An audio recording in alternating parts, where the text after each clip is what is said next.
Good afternoon and welcome to Gunner Shot. Today we're going to talk of Trump in the Indo Pacific. And Trump has caused a lot of churning all over. And let's see what is the churning he's going to do in Indo Pacific. And to talk us through all this and discuss more is General Raj Shukla. At the outset, let me welcome him. Raj, welcome back to Gunner Shot. Long time. Thank you very much. Thanks a lot. Great pleasure to be back on your show, sir. Looking forward to an interesting conversation. Yeah. We need to have a lot of conversation about Trump because Trump has instigated a lot of conversation about on everywhere. Okay. Oh, well, be that as it may, I mean, let's put it in context. Today, the Trumpomania, if I may call it, is fixed around Ukraine, his tariffs, getting hold of Panama Canal, Greenland, and Gaza, and Ukraine. I mean, West Asia and Iran and Houthis. So far, ever since he's taken over as the president, he's not really focused on the Indo-Pacific. There are two ways of looking at it, and the two ways of people are interpreting it. The first way is, look, he's not interested in the Indo-Pacific, and he's got different ideas about the Indo-Pacific. The second way, which is being interpreted, is he wants to turn to Indo-Pacific. That's his main aim, but he's setting up the stage before he turns to Indo-Pacific and China. Because when he talked of Indo-Pacific, it's China. So there are two facets of this his action or inaction on Indo-Pacific so far. So how do you read it, and how do you think the whole thing is going to go forward, or how you visualize it? All yours. Please take it on. So, sir, I mean, just like you and many others who are analyzing Trump, we all have our own analysis, none of which may be wholly right or wholly wrong, but for whatever it's worth. So, I think Trump today has three fixations. Let's call them Taiwan, Tehran, and Tariffs, the three T's. So I will just do a comment on each of these, Taiwan, Tehran, and Tariffs, from the Trump viewpoint. This is not I don't have a comment this way or that. I'm just looking at this from how Trump sees it. Okay. So my understanding is that as we discover Trump, I think he is more intelligent than what he appears to be. I think his one problem is that he doesn't prepare his speeches. So there is deep thought, but wo jo aake bolta hai, it appears to be unthought through. Like when he say, "I'll cleanse Gaza," ऐसे लगता है this is an American who doesn't understand what's happening on ground. But as I have said somewhere else, that if you see that the MAGA camp has been working on Gaza for 7 to 8 years.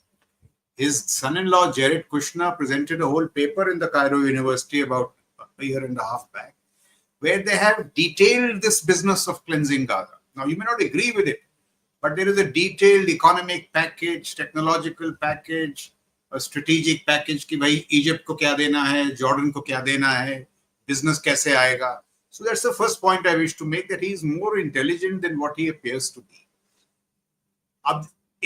I agree with you totally. In my view, they have very shrewdly seen that the real threat is China. And so they are saying that we must wind down from the other places and go to Indo-Pacific. In fact, if you see, you just mentioned offline Elbridge Colby. Elbridge Colby was the leader of the pack जिसने कहा सब कुछ बंद करो and turn to the Indo-Pacific. But उसके जो confirmation hearing थी, उसका जो एक, I think he's a rival, the chairman of the Defense Committee, Senator Cotton, उसने उसको फंसाया. He said, Elbridge, you tell me, is Iran an existential threat or no? पहले Colby used to say that, no, it's not an existential threat. We need to come to Indo-Pacific. But now that he was appearing for this interview, he had to sound a little more logical, because much of the MAGA camps thinks that nuclear Iran is an existential threat. Because with nuclear weapons and have the missiles to reach USA or even the bases in the region, तो वो existential threat.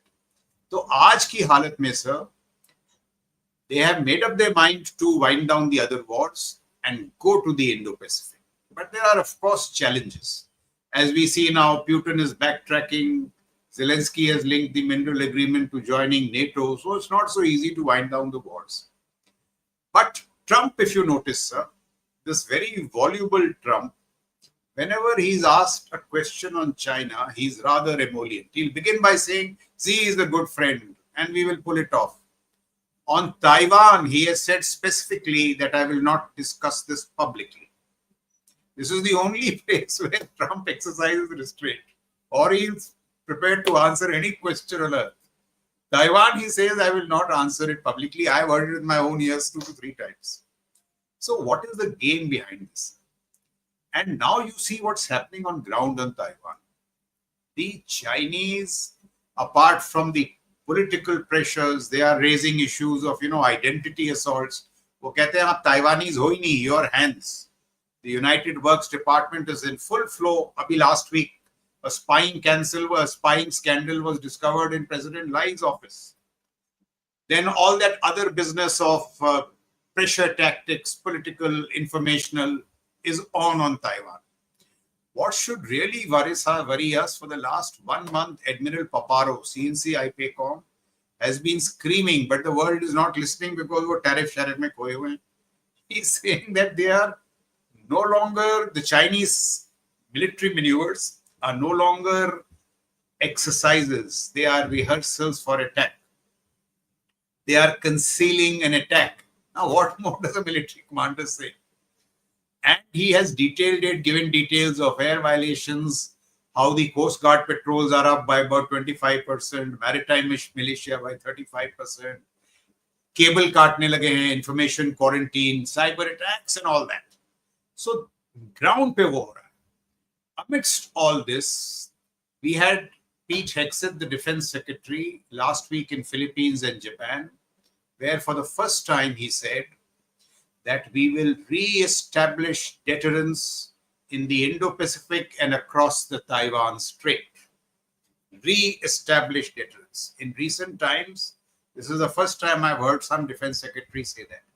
And we've seen now those Vipers, F-16 Vipers, the sale which had been paused for a while has recommenced. The first F-16 Viper has been delivered. There are these coastal anti-ship missiles to Philippines. When he went to Japan, he announced the formation of a joint force headquarters for Japan. So, to the Chinese, this is the American military response.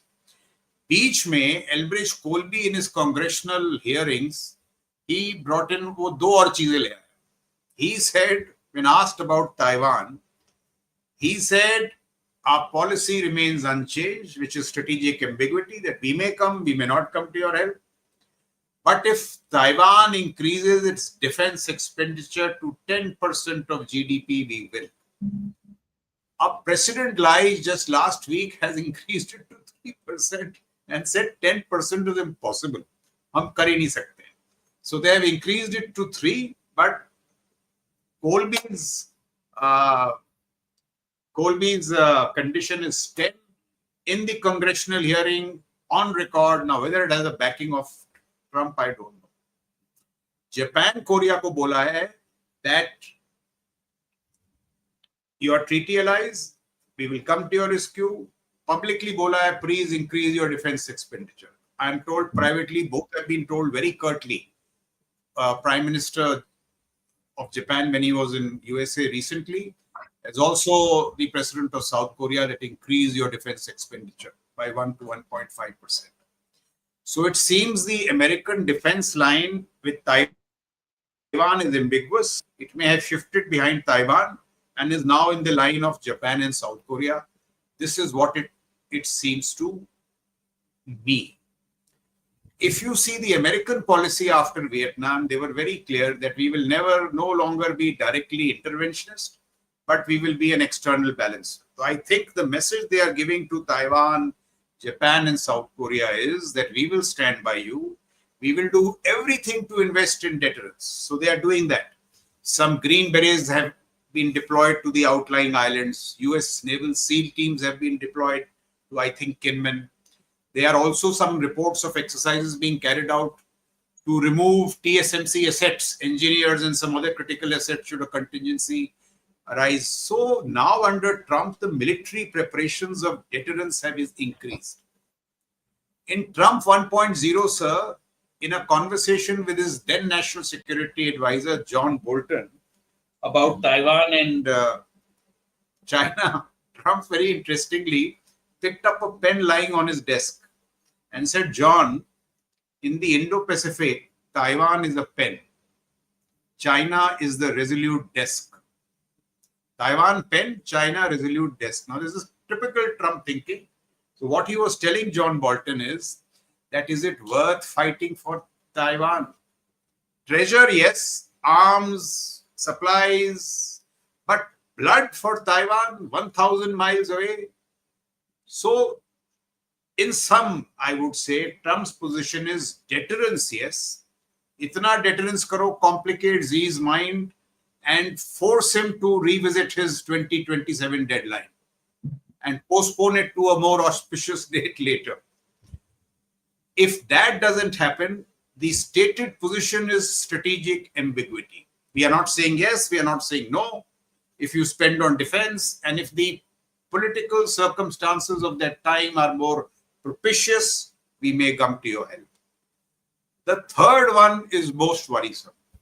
That Trump, as part of a larger détente with China, with this pen resolute desk analogy, does a deal with China and says, all right, for some reason, Taiwan is yours. We will not fight over Taiwan. So all three possibilities are there. The first two are the publicly stated positions. The third is conjecture, and this is just conjecture from that conversation with John Bolton. And this is also what is in the corridors in US. Ki bhai, he will not fight over Taiwan. Baki sab kuch karne ko tayar. And if the deterrence is strong enough, it can play two ways. One is that Z at the moment sees that they definitely have a military advantage over USA in the first island chain. I'm not saying everywhere else. Just in the first island chain because of the rocket force, their strategic support force, their space capacities, and so on and so forth. So will that cause Z to take a military gamble? And the other is that when USA gives so much to Taiwan, steps up its defenses, it has also, sir, today it has about 140,000 troops in the first island chain. From Guam, Hawaii, all the, see what they are doing. A lot of military stuff is being done. So all this might trigger a Beijing attack. So all kinds of possibilities, but this is how I read Taiwan. Now, what is linked with Tehran, sir, is that if Trump does what he does and the US gets sucked into the Middle East or West Asia in a wider conflict, then they may not have either the bandwidth or the resources to do Taiwan simultaneously. Now, that is very worrying because it does seem what he has done in Tehran is in the first week of March, he delivered this letter to Khamenei through, I think, some Qatari Qatari chap, yeah, emissaries. And though the letter is not public, but now it is coming out here and there through even his social truth. He has a platform, Truth Social. Yeah. I'm also member on it, huh? Incidentally, I'm also member. So he's told him, sir, very categorically, ki, dekho, please see reason and roll back your nuclear program. Nobody will accept a nuclear Iran. And there he's right. I mean, right in a very qualified manner. The general understanding is that because North Korea has got nuclear weapons, look at its outsized influence in the Korean Peninsula. So in West Asia, can you afford a nuclear Iran? Saudi Arabia will not accept it. Israel will not accept it. Egypt will not accept it. So it's not just not the Americans. And the other issue he's told him is, ki bhai, now about the nuclear program, at least my understanding is very clear, that weaponization is no longer a challenge. They already have enough weaponized uranium for 5 to 6 bombs. The only challenge is to convert it into a nuclear warhead and mount it on delivery mechanisms. That I'm told in a crude manner can be done in 2 to 3 months. A better, more sophisticated delivery device will take about 7 to 8 months. So the breakout time is 7 to 8 months. So Trump has told Iran that please either you dismantle the nuclear program on your own peacefully or we will dismantle it for you militarily. And what is worrying is that he's given a deadline of 2 months, which I'm told expires in the first week of May. And all that buildup is taking place. Many people say the buildup is as big as that took place for the Iraq war. So F-16s, F-35s, the B-2 stealth bombers in Diego Garcia, not 2 but 3 aircraft carriers, beefing up of American shipping, additional AD systems being moved to Diego Garcia, Israel, and other places. So a big military buildup is taking place. Also, sir, it must be considered that 2 things have happened. What Iran's policy was that we will create these ring of proxies, Hamas, Hezbollah, Houthis, so on and so forth. So if you attack the mainland, these 150,000 missiles will come from the Hezbollah. That was their whole deterrence. Wo Israel ne with those pagers and the walkie-talkies, they have reduced the 150,000 missiles to 10,000. That threat is no longer there. And 2, the whole brain behind this proxy strategy, Soleimani, usko to Trump ne 1.0 mein nikal diya. Syria mein jo hua hai, usse now the air corridor is cleared. And now from most sources, we are told that on 26th October, out of the 4 S-300 systems that Iran had, 3 were destroyed, 2 to 3, severely damaged. So Iran is naked from the air defense point of view. So many hawks are arguing this is the time, do a joint Israeli-US strike and take out their capacities in those 3 places, Parchin, Natanz, and Fordo.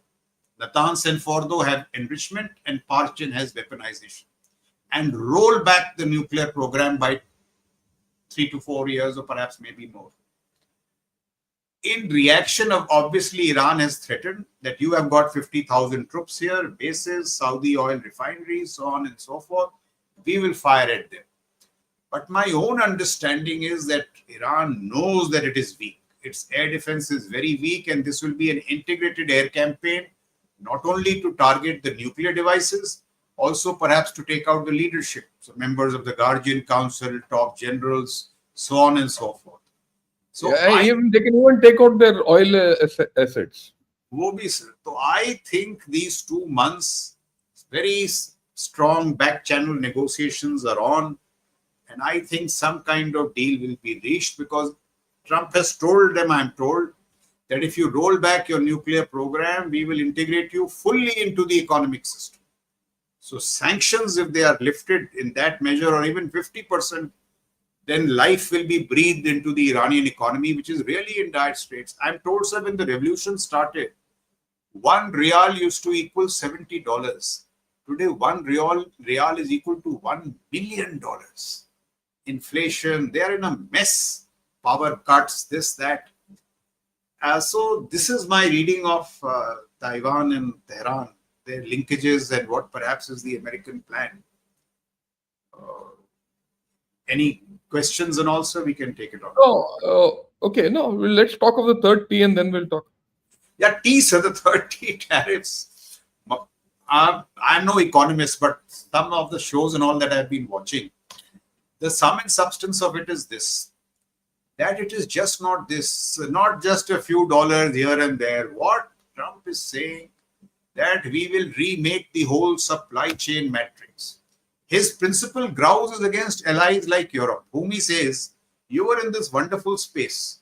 You took energy from Russia, you exported your goods to China and took security from us. He gives one incidence that when we wanted to strike Gaddafi in Libya, you said you will not strike Gaddafi. You didn't even allow us to fly over your airspace. What NATO allies? We had to go around England. And you want defense protection for us. So therefore, his team is really very tough on the Europeans, and they call them off the cuff pathetic dependencies. In fact, in that leaked chat, sir, signal Yeah. chat. Vance is tough on Europe. The good news for India is that they are a little respectful of India. They call India an autonomous strategic partner, one that has stood up to China on its own. So Europe से वो बड़े नाराज हैं. So basically their grouse is of this tariffs from allies. And what they say that in their 200 years of history, I'm told 103 years or so, America had no taxes, no income tax. What Mr. Swami has been talking in our context. They got all their revenues from tariffs. And then he says the American elite went and submitted to their system where they said, okay, low cost labor is the only thing that matters. Manufacturing was taken out. The elites benefited, but the poor farmer in Wisconsin and other places, they are suffering. They say the suicide rates in the US are the highest, which is very troublesome for a first world economy. So they are saying simply raise the tariffs as revenue, get manufacturing back, end the Rust Belt. We need those jobs. We need everything that produces jobs. And now the larger argument, drill, baby, drill. That climate change is a hoax created to take our manufacturing out. So they want to get manufacturing back, get the jobs back. Their ultimate aim is to abolish the internal revenue service, no income tax, and get it from here and reshape the whole supply chain matrix. So this clever one of energy from Russia, export there. They want energy from America to get exported, manufacturing from America to get exported. Now, obviously, there are two views on it. One view says that, no, this is absolute nonsense and Trump will destroy the world order. But from a very narrow American viewpoint, it makes a lot of sense to them because they are saying that all these policies were created by Wall Street, by the elite, Hillary Clinton, crooked Hillary Clinton, stupid Biden. So that is their internal debate. And internally, it makes sense from the American point of view. And of course, this whole tariff thing will also, we've not analyzed in detail, will have grave national security implications because of the supply chain flows and all that. So I think, at the end of it, all I would say is that if Trump is a reality, now this point, sir, is Trump a 2-year phenomena till the midterm elections kick in and all? Or is Trumpism deeper? If Trumpism is deeper, which means that all this will pass on to perhaps J.D. Vance or Marco Rubio as succeeding presidents, then we have to readjust to it strategically. So, and if I may just add one thing, sir, now that India is into this whole game, we are looking at an agreement. I've been trying to make one pitch that we have to be honest. Many of our policies also are too protectionist. I mean, I can understand protecting poor farmers. Why does the Bombay Club need protection? It has to play the free market. And in this whole give and take with President Trump, the grand bargain can be that we'll make some compromises on tariffs, give you market access, buy some arms. All we need is some deep technologies, because those deep technologies will come from nowhere. That is the grand bargain. If he's transactional, our transactional pitch should be there. कि यार बाकी सब हम कर रहे हैं आपके साथ, please हमको deep technologies. Yeah, I am completely with you. I am completely with whatever you have said. In fact, I've been reading after all, Trump ka tehelka is today tariffs. And so everyone is reading about tariffs from whatever, kind of viewpoint you get. He's also sorted out our very fuzzy economics. Yeah, I agree with you. But, I've been reading with Chinese analogy. I wouldn't say the Chinese analysis of what Trump has done. Again, you find two streams in that. There's one stream, which is the majority stream, the voluble stream within China and Chinese media in Mandarin, who say, oh, this is the best thing which has happened. Trump has handed over global leadership to us. But that's a shrill talk. Of late, for the past 3-4 days, there are guys who are talking and who are talking different language altogether. And today I came across a very interesting article which says, "Is Trump a madman?" Very great analysis. I mean, that's a rhetorical question. He says Trump is not mad. Whatever he's doing is very briefly, sir, very briefly. In Economist, there's an article today. Is Trump going to make China great again? In The Economist. So he no, says the policy will make China great again. no, but that's the economist view because look, that's looking at it from an economic viewpoint. Okay, Yeah. but when you look, I mean, you read this fellow who is analyst of a think tank in Hong Kong. He's the director of that this thing. He says whatever Trump is doing is he's doing it with a great plan. He is reordering the complete world, and his focus is China. That is my fundamental premise. When I started off, I said, Yeah, I have no doubt in my mind that okay, he is very clear about it. So, and he says one of the main things in this whole story is he is going to put his Monroe Doctrine together, which he is already putting, and then he is going to jettison Europe, which is already done virtually. He'll get hold over the Middle East, which he's already got actually. He might sort out Iran. Iran for them is not a great issue. I mean, this is a Chinese viewpoint I'm giving you. Yes, he will use India. Yes, India, if you see in this whole thing, is the only country which he says, he will develop great links with India. And then he will focus on China. So, from that point of view, you see that the Chinese have started worrying seriously about Trump. He says this globalization will go completely, and there'll be a reordering of the international affairs, which worries them tremendously. The second thing, since we are talking of the Indo-Pacific, while all of us are talking of Indo-Pacific, when you say Indo-Pacific, our focus normally goes on to Taiwan and China attacking Taiwan and all that. I've read a lot of articles in the recent past, and you combine it with the straight sword exercise which they've done, which is probably 2025A, that's the first one. You realize that China itself is not confident of forceful reunification of Taiwan. In fact, virtually in many quarters, it's given up. Recently, in one of their journals, Xi Jinping, of all people, got an article inserted. The article was about historically, so the Qing or the Ming or whichever empire, whenever it went to war, it collapsed.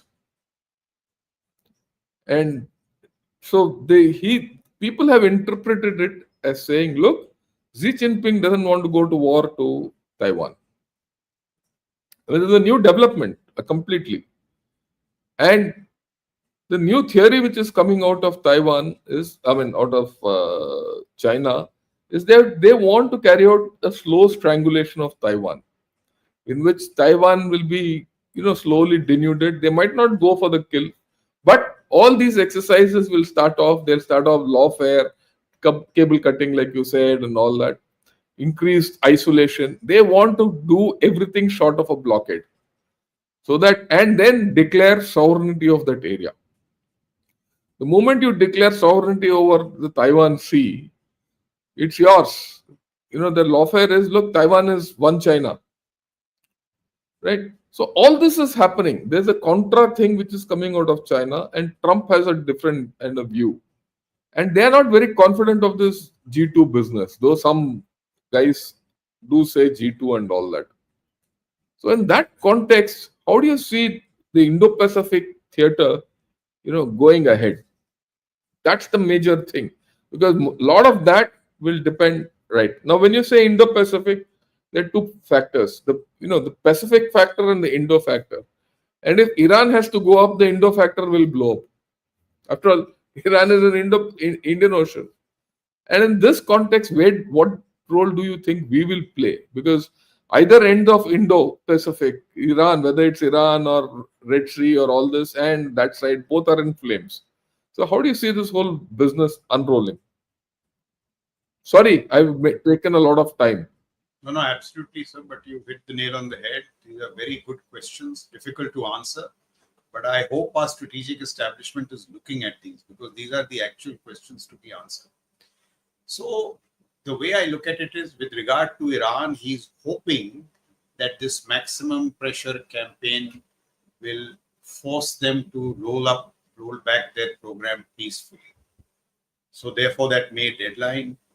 And if I'm sitting in Iran, and if I'm also, US is reaching out to us, me simultaneously, and I also see the worries of the military pressures, they are real, sir.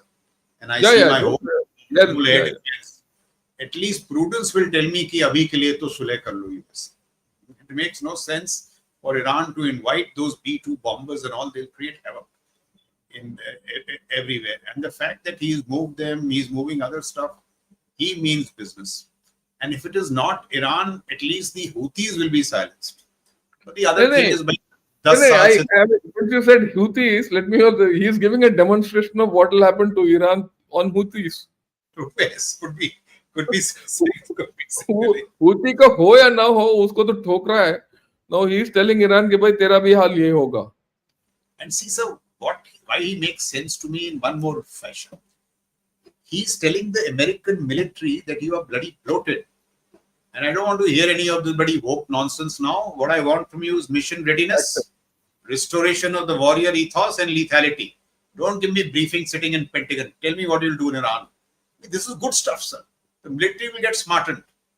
So, now with regard to Taiwan, now that is a critical question. I agree with you, sir, what Zeev is trying to do.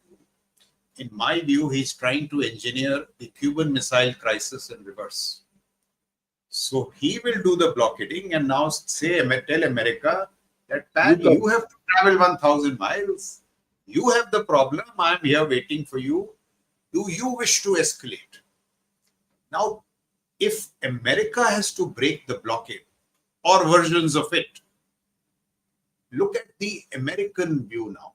If you have to escalate, then the questions will be asked 1,000 miles away. Is it worth it? Is it in our existential threat? Should we shed American blood? Forever wars? Is it worth fighting for China, against China? The other things are also there, sir. The consequences of US giving Taiwan without a fight are great. They will look at, the kind of businesses. All these big tech companies are linked to chips. All the chips come from Taiwan. So stock market crash, business collapse, maritime shipping. What will the allies think of USA? What will Japan and South Korea think? It could be the end of Trump presidency, end of MAGA. So both ways, there are very difficult choices to be made, and that's why strategic ambiguity. That is a very, I think, a sophisticated American response. कि भाई आप करो, defense बढ़ाओ.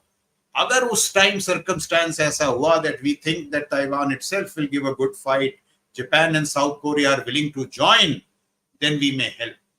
But it is left to a decision of that time. So this is the Cuban Missile Crisis, and like that time, sir, I don't know who blinked. I think it was Khrushchev who blinked, because he had to come from a long distance. Now, if USA has to travel this long distance, will he fight? Will he blink, or will he fold? Nobody can answer this question. I mean, this is something in X's mind, but the fact is that I agree with you. His first preference, X's first preference, obviously, is to do all this and tell the Americans, see reason. I'm told very discreetly, already told Biden this in 2023 when they met in California. He was reasoning with him that, see, we are not the USSR. Look at our military power, economic power. Please retreat to your corner of the Pacific. Now, whether Americans do it or not, there are other questions. There seems to be a divide between Trump and his national security team. Marco Rubio, Mike Waltz, Elbridge Colby are China hawks. Trump is more of a business transactional. He's willing, but not for these endless wars. So this is it. As far as India is concerned, I think now my own view is, given the power differential, militarily, scientifically, technologically, in our own mind, we have to come to one conclusion, that along the LAC, I will build fail-proof deterrence, and it can be done. Fail-proof deterrence. I will contest you very actively. But in the larger strategic relationship, I think it is time for detente. Detente not meaning peace, but peace to buy time. The gap is so much that we have to say that, all right, a larger war conflict doesn't make sense. That seems to be the spirit of Prime Minister Modi's interview with Lex Friedman. He gave a podcast. And now is the time when even the Chinese are reaching out to us. What is that, sir? Elephant, dragon dance. वो सब है अभी. So we should not be naive. I'm not saying that, no, the threat from China is gone. Fail-proof deterrence along the LAC, but in the larger context, do detente and build your capacities. Our problem is that if we say detente, we will stop building our capacities. We have to build our capacities in all these domains that we've been talking of. Stealth-enabled defensive air power, drones, AD. We have to build our capacities.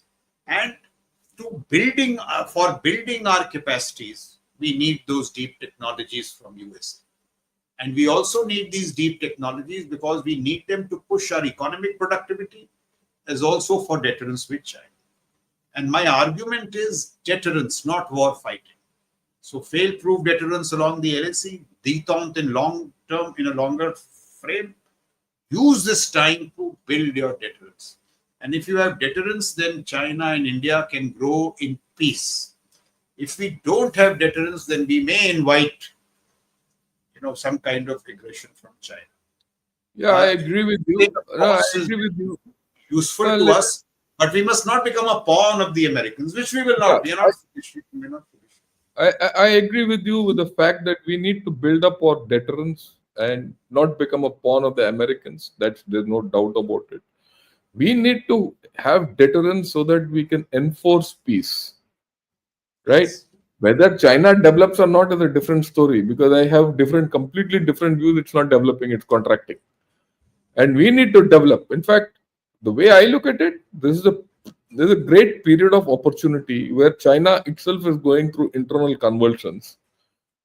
And America willy-nilly is giving you a strategic opportunity. In fact, it needs you to become great again. So this is a great opportunity for us, right?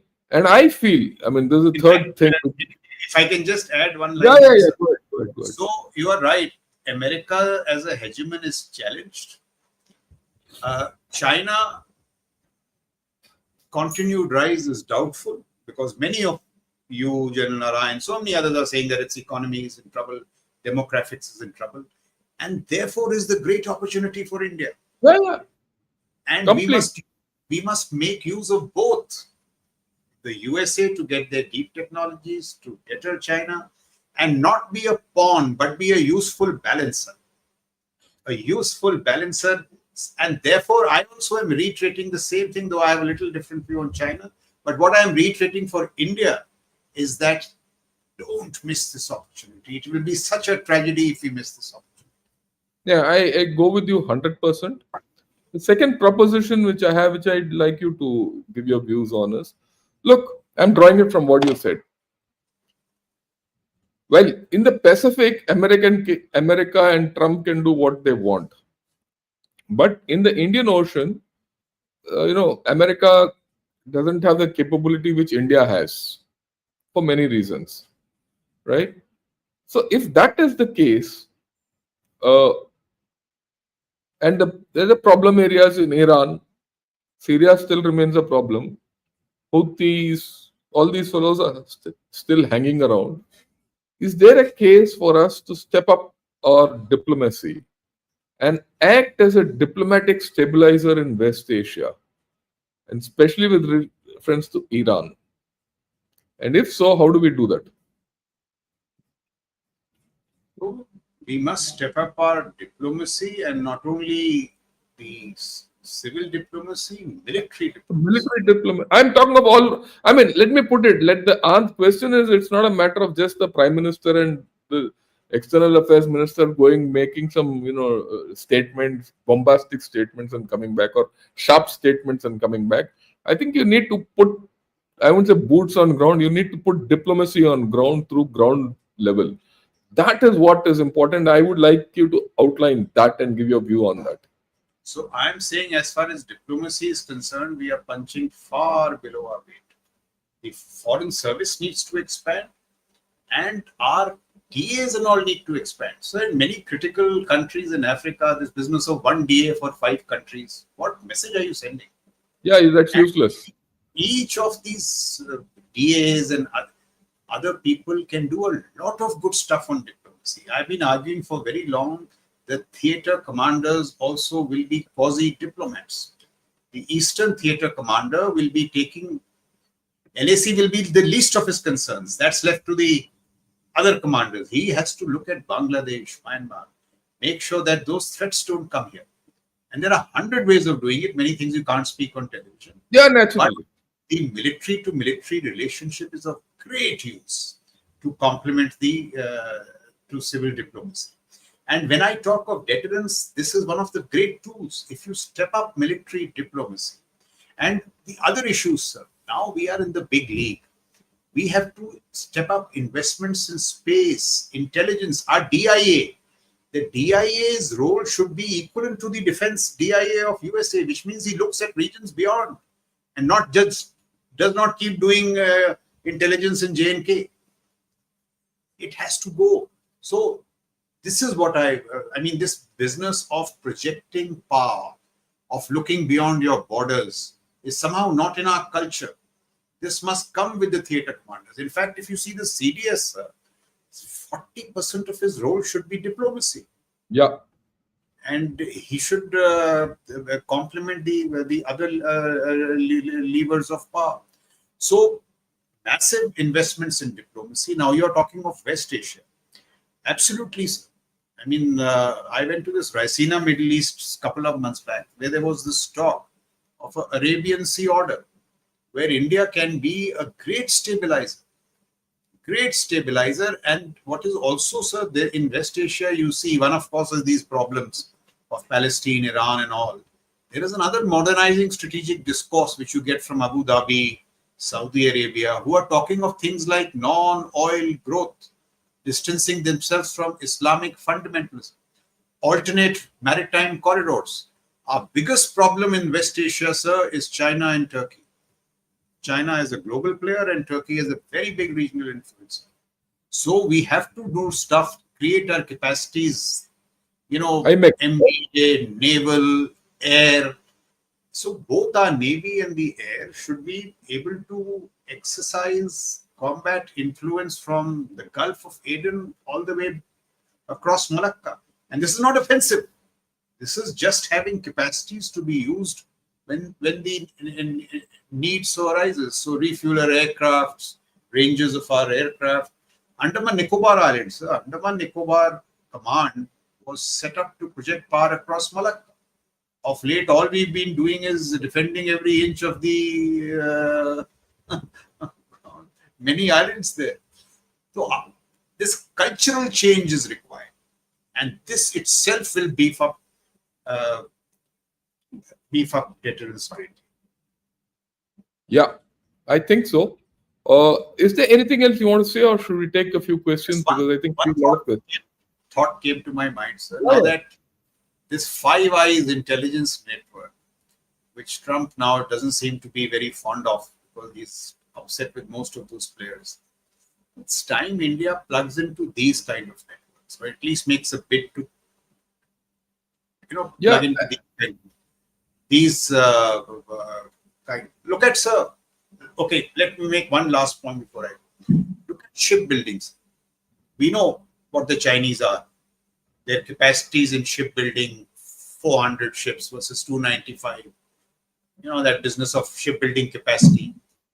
Trump has brought shipbuilding under the White House. and has named a naval officer just to head shipbuilding in the civil domain. We need to do something similar. In fact, there's an article by Sanjeev Sanyal where he's suggesting that the Quad should get together and step up shipbuilding. Shipbuilding by itself is not offensive, but those shipbuilding capacities is what we need. Because what you said about the Indo Pacific, Chinese power in the Pacific is going to come to the IOR. And in terms of shipbuilding capacities, in fact, in the IOR, we need an A2AD. An A2AD to say that anybody who steps into these general regions, they'll be constantly monitored. Monitored in terms of MDA, we will have capacities to respond. So I think the next 10 years, I mean, even as an army man, I will say that what needs the most resourcing is the Navy or the maritime dimension. I go with you 100%. Now that you mentioned it, we'll spend a couple of minutes more of the Quad. The Quad summit is going to come up now, later this year. Do you think we need to have a new policy for Quad and start thinking of the military aspects of Quad than the other socio-economic aspects? Yes, let me outline this a little, because then you could see. For example, you spoke of the Navy and the Quad Navy. I wouldn't say Quad Navy, naval capability, naval capacity. You see, we have a lot of shipbuilding yards. Is there a case for us to pitch, if not shipbuilding, ship refit and repair, which is huge? Because if suppose the American ship refit and repair, or for that matter the Japanese or the Australian, comes to India, it frees up their capacities to enhance their navies. You don't have to build. Even refitting is a big task, right? To that extent, I know the L&T shipyard in Katupalli has carried out refitment of a couple of American ships. So is there a, I mean, I'm now not talking in air, I'm talking of something grounded in reality. Is there a case for us to pitch in for that? The second case, MRO for air vehicles. Completely, do all aircraft have to go across oceans and get refitted in England or France or USA and all that? Why can't they be done here? Well, that's the kind of technology you need. I mean, it might be second grade technology, but it'll lead you to the first grade technology. I mean, these are, I think, acceptable technologies which they'll part with, because then their own aircraft, their own ships will get maintained with least thing, and your own capacities will go up, right? And the third thing is intelligence, like you rightly said. So is there a case for all this? Do you see that Quad should step up to the plate for this? Absolutely, sir. And what should be the guiding beacon? Let me make one assertion, sir, that the single reason China is beating all democracies, including USA and India, is civil military fusion. Because they don't have any of these discussions. Distinction, civil military. In our case, the very fact that arises that should Quad have a military dimension creates the problem. So I'll make a few points in that context. Yeah, please. Just look at CRICS, sir. China, Russia, Iran, North Korea. It's no alliance. It is all these high-sounding cliches of higher than the mountains and what's sweeter than honey and all that. But when Russia was in trouble, all of them bailed them out.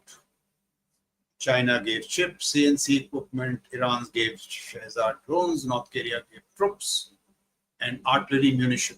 So when push comes to shove, even a military power which spends about 10% of its GDP on defense could not do things on its own. That is the reality. Now, Quad did start off with some kind of military tenor. Then when the Chinese protested, we kind of backed off and started saying vaccines and all that. I'm saying that Quad must be repurposed as a platform for national security in terms of public good. So if national security is a tool of public good, not necessarily of offense, but defense, supply chains, capacities, civil and military. And of course, their predominant use will be civil. But if push comes to shove, Yeah, you military. can change. What is the harm in it? Just like China does.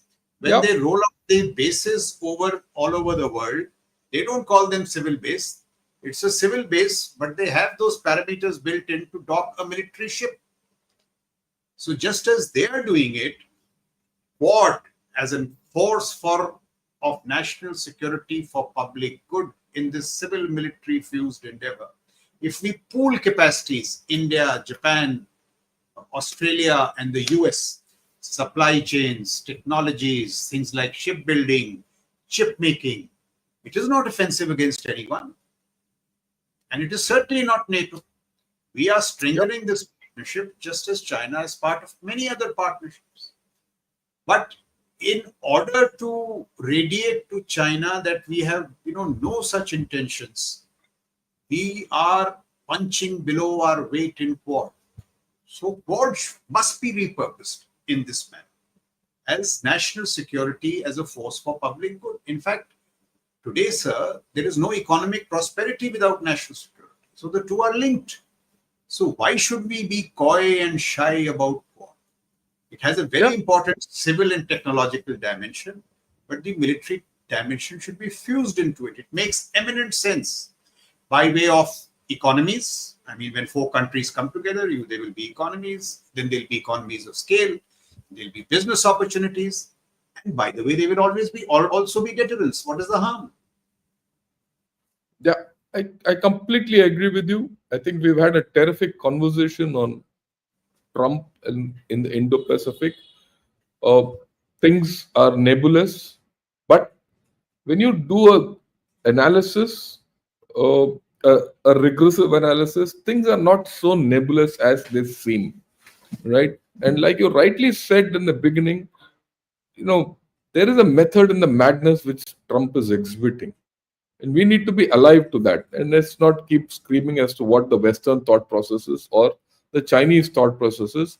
We need to develop our own thought process. I think on that, you outlined those thought processes in terms of military diplomacy, capacity building, providing, building deterrence for deterrent, all that, and many more.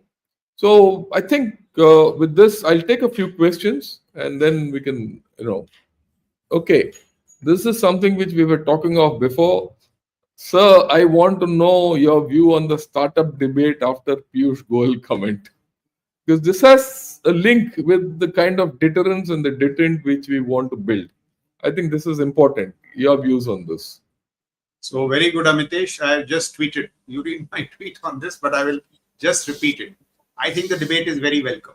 The debate is welcome, but because it points to the very problems with the startup. So I am saying this 3-4 points. Please consider this.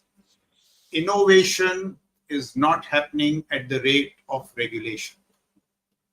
And if startups are all about innovation, and as many people in the debate said, there are many problems from these inspectors to clearances. Please deregulate. Let 2025 year be the year of massive deregulation. If GFR and L1 are the problems, for example, somebody was telling me in the startups schemes, I'm just giving an example. If 6 startups mature, you select L1. Why? You should select the winner, W1. In deep technologies, you will get only the best technology. So this has to change. Now, what is the big wisdom behind our inability to change this L1 and this GFR? Makes no sense to me. I have read the GFR many times. It doesn't say anything of this sort. It's a matter of interpretation.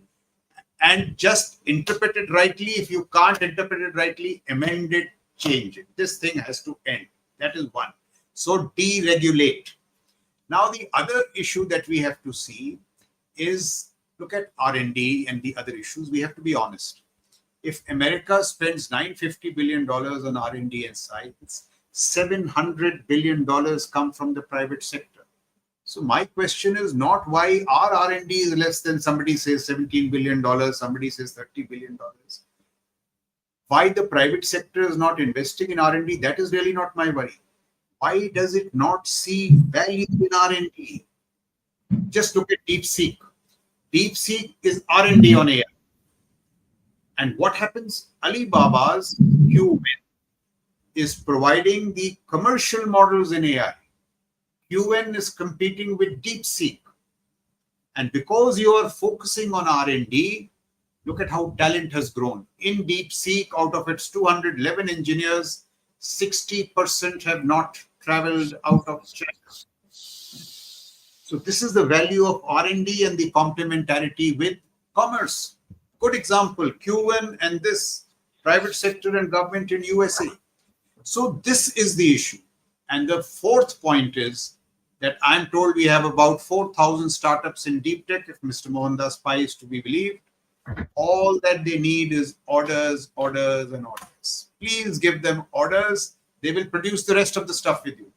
But वो बेचारों को orders की जगह वो ये सब file इसको chess करो, उसको चेस करो, ये वो उसमें टाइम उसमें energies waste हो रही हैं. And one thing we have to see, once these are these immediate issues. One thing we have to examine, sit back in leisure and think over this. That with the largest number of STEM graduates in India, or at least one of the largest, why is it that we are not pushing the boundaries of technologies? General Shankar is professor in IIT Madras. We are not producing the frontier, pushing at the frontier technologies. And here, my plea is that frontier technologies will not be pushed by skilling. It needs education, high degrees. Those degrees will bring productivity to you. And here also there is a cause for worry. Of the top 50 universities in AI globally, there is not one Indian university. So both ways, everybody has to, look within. Government needs to deregulate. Please, no more excuses. Give orders to these startups who have done so much. And the private sector has to see, why don't they see value in R&D? Where is the vision? You can't be talking just of quarterly profits. And look at DeepSeek and this thing is of a very good example, QN. Alibaba, Jack Ma was out of favor with Z. What does he use to get into his good books? AI, QN. Look what the animals will do. So, this is where I have a problem with our politicians. They are not only not tech savvy, they're tech ignorant. Okay. And I am making this open statement.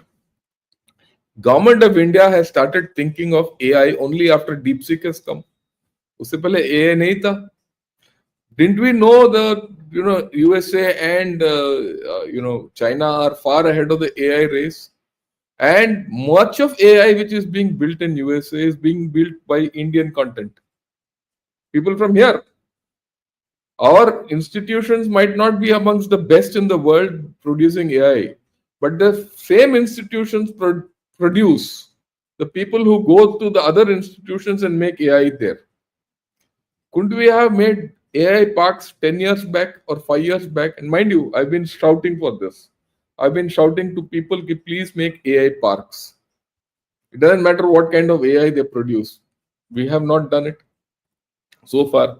Now you have started, and we have to be very clear that you are now already 5 to 6 years behind the loop, and that loop will never be closed, and you need to invest in it. And the point about what you said about that L1 mentality and all that, we have to again rethink. If there are 3 firms which are doing well, their products might be different, of different varieties. In my assessment, one might be best, in someone else's assessment, other could be better, or relatively, you're not clear. And you resort to L1 and choose one and kill the other 2. Is there a case for giving all 3 of them a chance? Absolutely. It's all common sense. All friend, common sense. Okay, absolutely. You want competitiveness, you say, okay, who's the L1? Give the chance to the other 2 also to accept at that L1 rate and carry on. Absolutely. And this is not something which we have not done. We have done it. We have done it for Pinakas. We have done it now for the attacks. And the same thing you can apply for all. So it's not, our rigidity has to go from our mind. I mean, this is the way I look at it. You have any view? You can Yes, add on. I just want to make 2 points. Yeah. One, sir, let me just come to the defense of our politicians very briefly because they have much fillery. No, no, So no. It's not a matter of. I'm not against the politician. it's a good debate, sir. What you Yeah. are saying, I'm saying, sir, that in these deep technologies, I mean, the startup system has been for years now, 10 years. So the politicians have given the way. These things of L1, GFR, me and you are responsible for this. The Yes. top level leadership in civil, military, technological, administrative, financial bureaucracies. Aren't you senior enough? The nation looks up to you. You have to set this right. For this, the politician is not to blame. My humble plea. There are very senior people here. We must apply ourselves to this kind of bit. Look, And the second point, sir, look at just practical issues. Like, moment Hexeth came, please, Amitesh, go to the net and check. Defense Secretary Hexeth. He said, where is AI in USA? All kinds of stories. This is here, sir. That in that lab, this seminar. He has signed an order clearly. This is what we know. No damn English now. He has said 2 commands. Euro command, IPACOM. They need AI. So again, L1 ke chakkar mein, he has said national security exception, no L1 F1. Then another clause, other transaction authority. Hamare yahan, sir, how will we give software L1? So how can Microsoft be given an order? He has said this, and you please check on the net. AI agents, Microsoft. Clear, Microsoft. Something else in, I think, LLMs, Microsoft. AI agents, Endural. So in the AI topology, what is needed for Eurocom and IPACOM, people have been identified by a specific thing and given the order. In our case, they will tell you, so you can't give to a firm. You have to give it to a product. Arey bhai, that firm has to go to UPACOM and see what is the problem there, what is the data, how does AI need to be given. With software now, technology, innovation, markets, DPP cannot apply. Please have some common sense. And this is exactly what's done. And he has signed the order. Now, Hexeth is a Marine Lieutenant Colonel. We may not like the fact, but he has shown more wisdom than all the generals of the past. He has gone and signed the order. So this is exactly what we need to do in our case. Yeah, I think what you're saying, I go with you 100%. And I would, anyone in the government who, is listening to this, I think we need to start thinking differently. The sum total of our entire discussion. I want to discuss one thing with you. Yeah, So please. you have been in the system. I have been in the system. In my last 11, 12 years, when I was, at the top sign of these things, I did not find a single IFA who came in the way of a good project. He may have had views. But when we discussed, I don't know Delhi because at senior ranks I was not in Delhi, but at least in commands and all, you discussed, he gave your reasoning. You did not need to overrule him. I did not have to overrule a single IFA. We came around to a view as to how that thing has to be done. So am I naive in my view that IFAs are not roadblocks? They have to be engaged with, they have to be convinced. They tell you a way of doing this. I don't know the reality of Delhi because I was not there in these very senior ranks in Delhi. Okay, let me give you my own experience. I pushed through a lot of projects in my thing. In fact, as a DGRT, all my FA, the sum total financially was something like about $20 billion of contracts fluctuated after this. In my own wisdom or in my own experience, I didn't have a single roadblock. I didn't have a single roadblock. You're saying the same thing. I didn't. Neither a IFA gave me a roadblock, nor did a bureaucrat give me a roadblock, nor did my own organization give me a roadblock, nor did my politician give me a roadblock. They all helped me to push the whole story through. And I'm actually grateful to all of them to have helped me. Otherwise, today I can't talk in public about modernization of artillery. Because I did it, I know it. But what I see is a lot of that depends on the guy who's driving it, and that guy who's driving it is wearing a uniform. Okay, but not all guys who are driving these projects in uniform have that kind of capability. They can take everyone along. In which case, there is a requirement of someone else coming and helping him to pull him up, and that is where I think a certain amount of uh, I would say vision, tolerance, whatever it is required by the political, bureaucratic, and the IFA system to pull things up, right? I mean, I had a thing that was my third tenure in procurement, and I knew all these things backwards, rules and regulations backward, and I could innovate.